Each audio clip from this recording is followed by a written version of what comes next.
அண்மை செய்தி. நீதிபதி ஆர் சுப்பிரமணியனுக்கு எதிராக வழக்கறிஞர் சங்கங்கள் சார்பில் தலைமை நீதிபதியிடம் தற்பொழுது புகார் அளிக்கப்பட்டிருக்கிறது. அண்மை செய்தியாக நாம் பார்த்துக் கொண்டிருக்கிறோம்.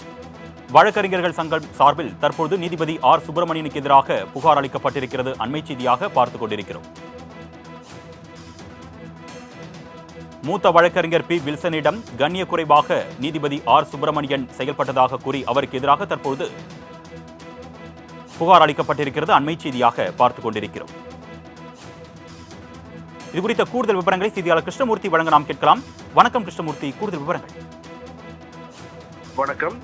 சென்னை உயர்நீதிமன்ற மதுரை அமர்வில் சமீபத்தில் தமிழ்நாடு அரசு பணியாளர் தேர்வாணையம் தொடர்பான வழக்கு விசாரணையின் போது மூத்த வழக்கறிஞர் பி வில்சனிடம் நீதிபதி ஆர் சுப்பிரமணியன் கடுமையாக பேசிய வீடியோ காட்சிகள் வைரலாகியுள்ளது. இது தொடர்பாக தமிழ்நாடு புதுச்சேரி வழக்கறிஞர்கள் கூட்டமைப்பு, சென்னை உயர்நீதிமன்ற வழக்கறிஞர்கள் சங்கம் உள்ளிட்ட சங்கங்கள் உச்சநீதிமன்ற தலைமை நீதிபதி மற்றும் சென்னை உயர்நீதிமன்ற தலைமை நீதிபதியிடம் புகார் ஒன்றை அளித்திருக்கிறார்கள். அந்த மனுவில் உயர்நீதிமன்ற மதுரை அமர்வில் மூத்த நீதிபதி ஆர் சுப்பிரமணியன் மூத்த வழக்கறிஞர் மற்றும் வழக்கில் ஆஜரான வழக்கறிஞரை நோக்கி கண்ணிய குறைவான வார்த்தைகளை பயன்படுத்தியுள்ளார் என்று அந்த மனுவில் கூறியிருக்கிறார்கள். சம்பந்தப்பட்ட நீதிபதி மற்ற வழக்கறிஞர்கள் மீதும் வழக்கு தொடுத்தவர்களுக்கு எதிராகவும் அடிக்கடி இதுபோல் வார்த்தைகளை பயன்படுத்துகிறார் எனவும் அந்த மனுவில் அவர்கள் தெரிவித்திருக்கிறார்கள். நீதிமன்ற விசாரணை காட்சிகளை பதிவு செய்து வெளியிட தடை செய்யப்பட்ட நிலையில் இந்த வீடியோ காட்சிகள் எப்படி வெளியானது என்பது குறித்து விசாரிக்கும்படி தகவல் தொழில்நுட்ப பதிவாளருக்கு உத்தரவிட வேண்டும் எனவும் கோரிக்கை வைத்திருக்கிறார்கள்.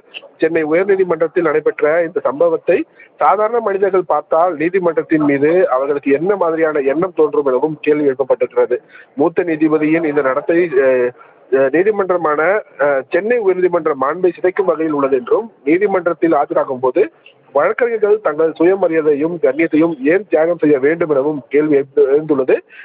நீதி பரிபாலனத்தில் நீதிபதிகளும் வழக்கறிஞர்களும் ஒரே தேரில் இரு சக்கரங்கள் என்று பல புகழ்பெற்ற சட்ட வல்லுநர்கள் பலமுறை கூறியுள்ளதை சுட்டிக்காட்டி வழக்கறிஞர்கள் தங்களுக்கு கீழானவர்கள் என்ற தவறான எண்ணத்தை நீதிபதிகள் கொண்டுள்ளதாகவும், இது அதிகார துஷ்பிரயோகம் செய்யவும் மற்றும் வக்கீல்களை இழிவுபடுத்தும் வழிவகுக்கிறது என்றும் தெரிவித்திருக்கிறார்கள்.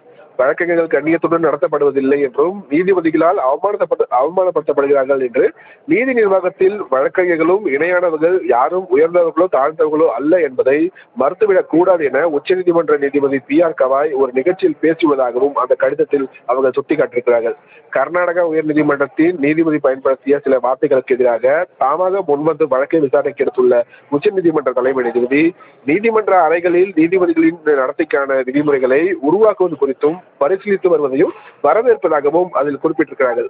உயர்நீதிமன்றம், மாவட்ட நீதிமன்றம் மற்றும் கூடுதல் நீதிமன்றங்களில் அனைத்து நீதிபதிகளும் வழக்கறிஞர்களை உரிய மரியாதையுடனும் கண்ணியத்துடனும் நடத்துவதை உறுதி செய்ய கண்காணிப்பு குழுவை அமைக்க வேண்டும் எனவும், நீதிபதிகள் அதிகார துஷ்பிரயோகம் செய்தாலோ தவறாக நடந்து கொண்டாலோ அது குறித்து வழக்கறிஞர்கள் புகார் அளிக்க குறைத்தீர்ப்பு நடைமுறை கொண்டு வர வேண்டும் எனவும் அதில் கேட்டுக்கொள்வதால் நீதிபதிக்கும் வழக்கறிஞருக்கும் இடையிலான தொடர்பு தொழில்முறையிலானது என்றும் அது நாகரீகமாகவும் கண்ணியமாகவும் இருக்க வேண்டும் எனவும் அந்த மனுவில் அவர்கள் குறிப்பிட்டிருக்கிறார்கள். கூடுதல் விவரங்களுக்கு நன்றி கிருஷ்ணமூர்த்தி.